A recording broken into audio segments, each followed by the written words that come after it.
There's something special about the Resident Evil franchise. I mean, there really fucking has to be. Dozens of games, dozens of movies, comics, toys, cosplay tributes, restaurant tie-ins. That's a lot of stuff that originated from a modest PS1 game with lines like, "You were almost a Jill sandwich." And, "It might be handy if you, the master of unlocking, take it with you." It's inspired content creators like Spear Hunter and Avalanche Reviews to provide quality in-depth videos, and it's inspired dozens of others like CarcinogenSDA to nearly break the game during speedrunning. And honestly, the Biohazard series is one of the reasons I love video games as a whole. I've just always found it inspirational that something with its roots firmly dug in the realm of cheesy zombie jank can birth a world-renowned franchise with two different names. That's the power of video games, folks. They can turn a virtual trek through a rich dude's zombie-infested house with like maybe 40 or 50 polygons in the whole thing into a truly immersive haunted house experience. The fact that the game was released during a time that not a lot of people took games seriously as an art form let it stealthily ride the line between dorky zombie shenanigans and the true horror of a corporation having the power to create biological weapons. PS1 era games didn't really have a lot of leeway in terms of graphical fidelity, so director Shinji Mikami's focus on pre-rendered backgrounds and strict resource management created an atmosphere in game that just oozed a style that other games at the time just couldn't touch. And that went on to immortalize not only the mechanical concepts the game brings up, but also the world the game takes place in that's presented to be just as interesting as everything else going on. Everything in the original Resi just clicks, you know? This game's universe is one that could come at you with whatever the hell it feels like. It'll chuck zombies at you until you choke on them, and then when it feels like you're not peeing your pants enough, it'll chuck giant spiders at you like it ain't no thing. Not only that, but because the game has you trekking through the same area multiple times, it'll also use that to fuck with you too. Check out this hallway. First time you walk through it, it creeps you out with a close-up of Jill, then it really milks some Dutch angle shots before the reveal of a corpse. Next time you pass through, you get the same close-up, except you hear some growls in the room with you. When you push through, you're met with some random-ass birds. But the corpse is gone! Zoe, what's that word? Zoinks! As a way to try to save money during development, survival horror really is fucking brilliant. You're really gonna take your time and absorb the environment if everything can kill you, and reusing the space in the game frees up the team to work on what's already there and figuring out new ways to mess with players. And what that really means is that you end up with a game that's exhilarating to play through the first time and fun as hell to run through on the 20th. Capcom knew they struck gold with the original Biohazard game, and 20 years later, we're currently riding a comfy new high of quality Resi titles. I'm not gonna pretend that the franchise didn't have a couple of stinkers. I mean, we all know that Resident Evil 6 is dog shit, but luckily, since Resi 7, the franchise has been on a steady stream of quality titles, the most recently released being the Resident Evil 3 remake. Resident Evil 8 looks like it's going to be a banger, but for this video I wanted to review the Remake. This game gets a bit of a bad rep for its short length and more linear design, but I feel like that's a little unfair. Resident Evil 4 is the one that got me hooked on the franchise as a kid, and I love the original Resident Evil's remake now as an adult. But at the end of it, these two games have radically different approaches to pacing, and while I get the feeling that people really dig either one over the other, I want to talk about how there's enough space in the franchise for both. Alright, so go grab some popcorn, because we're going to talk about the Resident Evil 3 Remake. Before we go on, consider subscribing to the channel if you dig the flow. Trying to start a community on YouTube is hard as hell, and I really appreciate every single like, comment, or subscription I can earn from you guys. So, yeah, consider it maybe. That said, let's chat about Resident Evil 3's story before I give my thoughts on the game's feel and mechanics. Click on this timestamp here to go ahead and skip the spoilers if you're one of those guys. But the spoiler-free summary is this. Jill Valentine, the survivor of the Spencer Mansion incident, is stalked by Nemesis, a bioweapon created by Umbrella throughout a zombie outbreak in the heart of Raccoon City. And here's a timestamp again if you want to skip. No shame in preserving the surprise of a good story, right? Alright, those losers gone yet? Let's get started. It's a brisk September night throughout the rest of Arklay County, but in Raccoon City, things are getting a little too spicy for the pepper. Our protagonist, Jill Valentine, wakes up from a quick little evening nap before realizing she is not getting her deposit back because that faucet she left on for hours is really gonna fuck the landlord on the water bill. After reflecting on the events that got her here,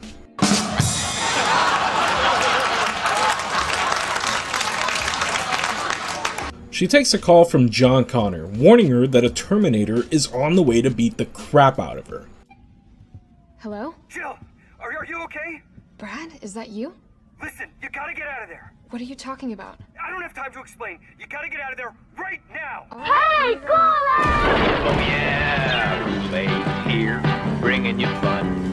Kool-Aid's got thirst on the run. Get After narrowly escaping and again, just straight fucking up her landlord's day, she meets up with Brad Vickers, her guy on the inside ever since she got relieved from duty.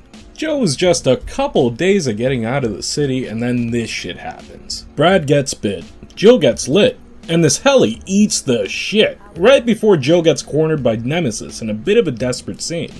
Suddenly, fuckface. Our homie, Carlos Oliveira, with one of the more badass intros from recent gaming, saves Jill and then introduces her to his people, a Special Tactics Rescue Team, the UBCS, sent in by Umbrella to rescue civilians.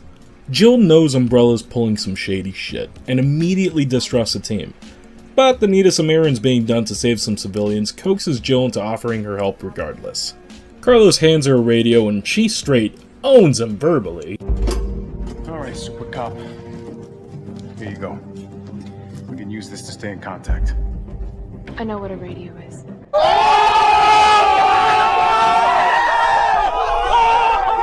Jill then sets off on her mission to get the subways running. She gets into a couple of scraps before heading in the direction of the power station where she witnesses one of the guys in Carlos's crew, Nikolai, murder an injured member of his own team with no second thought. He says he did it because of survival, but I don't know, man. This guy's just giving me some vibes, you know? Hey, speaking of vibes, did you know this game was Japanese?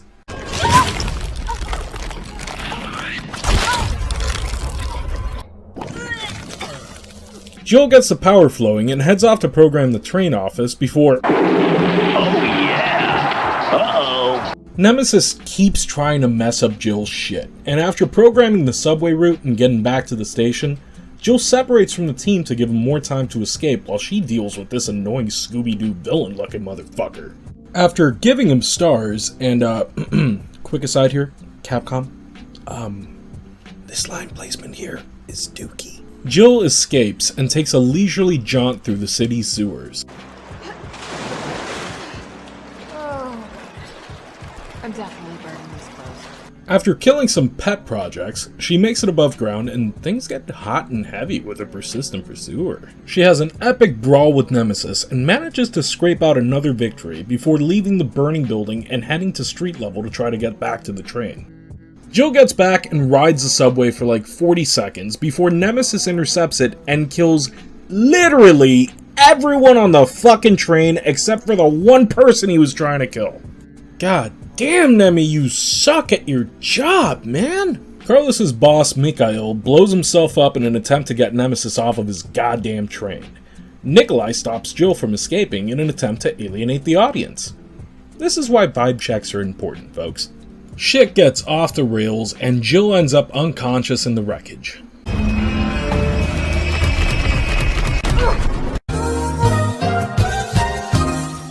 Meanwhile, back at the Raccoon City Police Department, Carlos and Tyrell are on a quest to find Nathaniel Bard, one of the guys at Umbrella working on a penis enlargement pill that doesn't also make you grow a giant eyeball. Carlos makes his way through the RPD and learns of the doctor's location. That's about it. Honestly, in terms of plot, this whole visit to the RPD just serves to set up that Nathaniel Bard is somewhere else. Pretty cool fan service though, so it's groovy. Yeah. Welcome, Leon. Bet you had a kick-ass first day. You're goddamn right. Jill wakes up in the wreckage of the failed rescue and is almost immediately attacked by some bitch that can't even swim. After a strenuous fight with Nemesis's wolf form, Jill gets sucker-struck by the defeated creature and gets a bad case of the cooties. Nikolai pops up just to remind us that he's a douchebag, and then sometime later Carlos pops up to find Jill's comatose self. Carlos has grown smitten by Jill's competent bad bitch vibe because he's a human man that is only capable of so much, goddammit. So he gets Jill to the city's hospital and sets off to find a cure for what ails her. Also, Nathaniel Bard is in the same hospital, so 2 for 1 special, you know? Carlos finds a vaccine for Jill's condition, Nathaniel Bard's body, and proof that Umbrella is at fault for this whole situation in the first place. Understandably angry, he sets off to save Jill, and after holding off a horde attack at the hospital, he heads off on his own for answers. You going somewhere? You damn right. What do you think you're gonna do? Whole city's about to be microwaved. Come on, man. Call the government. Tell them we found a cure. You stall for time. Okay. Jill then awakens, and after learning of an impending nuclear strike on the city, sets off after him in the underground lab with an entrance in the very same hospital they're in. An underground lab in a general hospital? Perfectly normal in the world of Resident Evil. Jill makes her way through this super secret underground complex that no one in the hospital noticed, that is literally covered in the Umbrella logo, and meets with Tyrell of the UBCS. He informs her that after speaking to his superiors, they said they might be able to call off the strike if a vaccine can be provided for the T-virus. So Jill heads deeper into the complex to get that sorted. Alone. Because guess what? Nemesis is still around, and he's still really bad at his job. He offs Tyrell and adds another tally to the count of kills besides Jill. Jill synthesizes up a vaccine, but before she can make it out, Nemi fucks up her exit yet again, and Nikolai shows up just to be a terrific piece of shit and take the cure. Jill faces off against Nemesis in the heart of the underground complex, and with Carlos's help, finally she kills the savage creature once and for all. Jill then sets off to try to make her way towards where Nikolai was going, and surprise! Nemesis still isn't fucking dead. Why won't you die? Oh, and you remember how in the last video I said the flesh looked like a sentient ballsack? Well, Nemesis here looks like Hank Hill's colonoscopy is seen through the eyes of someone on a really bad acid trip. Taken aback by how much Nemesis looks like the inside of a grown man's butthole, Jill uses the most comically oversized anime railgun I've ever fucking seen, and splits Nemesis in half like her name is Tommy Lee. Come on! Next time, take the fucking hit!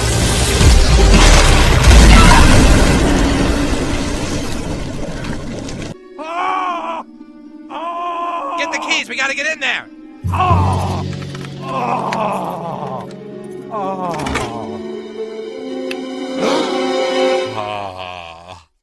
Jill makes it to the rooftop helicopter, and after finally getting to shoot Nikolai right in the dick, Jill and Carlos make it out of the city as it's hit by a nuclear blast and wiped off the face of the earth. With the nightmare finally over, and with Raccoon City obliterated in a nuclear blast, Jill resolves to make Umbrella pay for its crimes.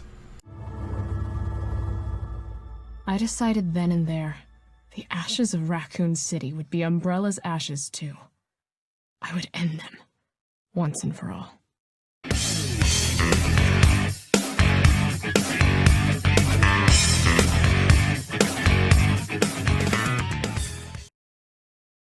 I love the story of this game. I really do. The constant threat of Nemesis really adds plot urgency, and the way the player is sort of funneled through the scenarios is actually pretty refreshing. The game just never keeps you in one spot for too long. You're always moving. Basically, this game is Die Hard with a vengeance to Resident Evil 2's Die Hard 1. Like the RPD, Nakatomi Plaza is more dynamic and self-contained, whereas RE3 shuffles the characters all over the city like Bruce Willis and Sammy Jackson having to run around New York to solve riddles. It's not exactly the most thought-provoking tale, but it's enough to keep you invested not only through the Nemesis fights, but also through the stakes of your hunt for the vaccine and the quest to get the survivors out. Everyone involved in the project also gave some stellar performances, and the lip syncing is top fucking notch. I want to give praise to Jill's voice actress Nicole Tompkins, Nikolai's voice actor Neil Newbon, and Carlos's Jeff Shine. Out of the many characters in this game, they definitely stood out with their performances. Jill comes off as both a badass and a scared survivor in equal measures, and she really endears the player into wanting to get her out of Raccoon City because, frankly, she's seen enough shit for 100 lifetimes. The girl deserves a break and a medical marijuana card. Nikolai comes off as the most competent, slimy weasel of a guy you could ever find. Whenever he's on screen, I wanted to reach out and throttle him, so that told me he was doing a great job. And Carlos? Never change, man. I hope you and Leon get your own spin-off game with blackjack and hookers. Resident Evil 3's gameplay is not far removed from the RE2 Remake's gameplay in that it's an aggressively competent third-person horror shooter with no significant control issues whatsoever. There is the addition of a dodge mechanic and the removal of sub-weapons, but this doesn't really offer that much of a difference in the moment-to-moment gameplay. More of an overarching change is the fact that this game has you moving from location to location with a bit more frequency than the RE2 Remake. It costs money to add locations to a video game, and Resident Evil 3 Remake has a couple more locations than the RE2 Remake. This use of developer resources may actually be the cause to one of the biggest downsides to this game, I think. Hear me out. Resident Evil 2 Remake is phenomenal in terms of control, and there's not really a need to change anything, but as soon as they put the RE3 Remake up for full retail price as opposed to being included with RE2 or available as DLC like originally planned, Capcom painted a big-ass target on this game's back. This game is a fun romp, but why buy this full retail price when the content-packed RE2 Remake is available for cheaper with more content? I'm just saying. Resident Evil 3's direct answer to this is a store system that lets you buy special items and weapons with points made playing through the campaign. And this really goes a long way for building hype for further playthroughs. Running through the game with a bunch of assault coins in your pocket or a funky new firearm makes for a radically different playthrough, even though you are hitting all the same beats as before. The store really gives you the opportunity to change up the 3-make experience to whatever you want it to be. Even though this game only has one scenario to play through, Capcom did include higher difficulties to switch things up, same as the RE2 Remake. And, people, this is where I make my most controversial opinion in this video. I prefer the 3-make to the Resident Evil 2 Remake. What? Remember, I mentioned earlier that I was attracted to the series by Resident Evil 4. People consider that to be the turning point for the series, but I actually want to argue that it happened earlier. It happened here, in the original Resident Evil 3. This game had Jill Valentine turn into a miniskirt wearing badass whose main antagonist, besides PS1 era full motion video technology, was a 7-foot-tall zombie with corporate funding. Resident Evil 4 didn't jump the shark. It landed the airborne Fonzie that got sent up during Resident Evil 3's original nuke ending. But remember folks, just because the Resi 3 remake is shorter and less complex than its older, more distinguished prequel, doesn't mean it's worse. It's just different. For example, while I could keep playing Resident Evil 3 over and over again, I stop replaying 2 almost every single time I get to this part.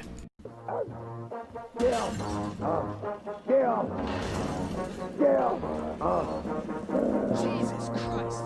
People complain about Nemi being turned into a cameo character, but the alternative just wouldn't have worked for the game's benefit. The RPD had you using the building's intricate layout to lose Mr. X while you worked on your objectives, and while the first time was heart-racing, subsequent playthroughs turn him into a time sink.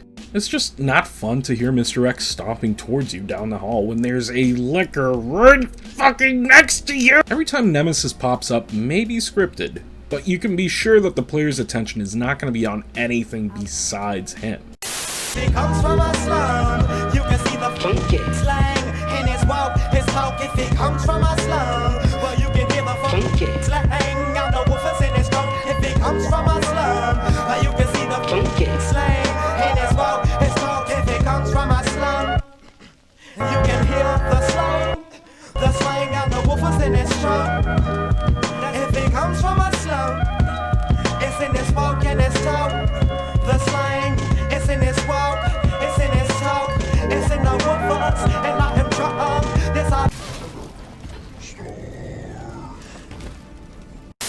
This turns Nemesis into an actual obstacle to your progress, as opposed to some annoying factor to deal with like Mr. X was. Really, the more you play the remake, the more you get into it. I don't usually give a shit about grades, my high school geometry teacher will tell you that much, but I was always more than happy to boot up this game and try to do an S-rank run. Part of Resident Evil's allure has always been the speedrunning aspect, and this game kinda works like baby's first speedrun. Like I said in my opening, the first time through a Resi game should be exhilarating, and subsequent playthroughs should be just as much fun, but in different ways. And this game handles that like a champ. Really, the Resi 3 Remake is well worth being in the list of best Resident Evil games. It understands the formula of this franchise's success, and it mixes it perfectly. The best Resident Evil games are equal parts exploration-based horror and frantic bouts of action, and this game rides the razor's edge of both of those. It's just a shame that Capcom didn't sell this for a lower price, because even without a lot of effort, a lot of my runs are clocking in at around the 4-hour mark, even though my original run was about 6. And really, that's the biggest negative about this game. Its pricing and the circumstances of its release. If you see this game selling for $40 or less, buy it. You won't regret it, and it's well worth that price. You want stars? This game will give you stars. Thanks for watching, everybody!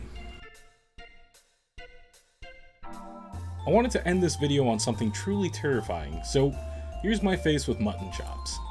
I wanted to take this time to thank GManLives for helping promote my last video. Dude, I appreciate it so much more than you know. Seriously, man, you're fucking awesome. Thank you. I also wanted to thank Sphere Hunter and Avalanche Reviews. You guys are putting out some amazing Resident Evil retrospectives, and they were a big inspiration for me making this video. Also, I want to thank CarcinogenSDA. You're fucking incredible, man. Like, you do fucking amazing stuff with speedruns, man. Seriously, props. Props. If you're still watching this video, I appreciate the hell out of you. I hope you enjoyed. If you enjoyed, try leaving a like on the video, comment down below on what you liked about the video, or maybe even subscribe if you like the content. I have more stuff. Check it out, maybe. Anyway, till next time, thanks for watching.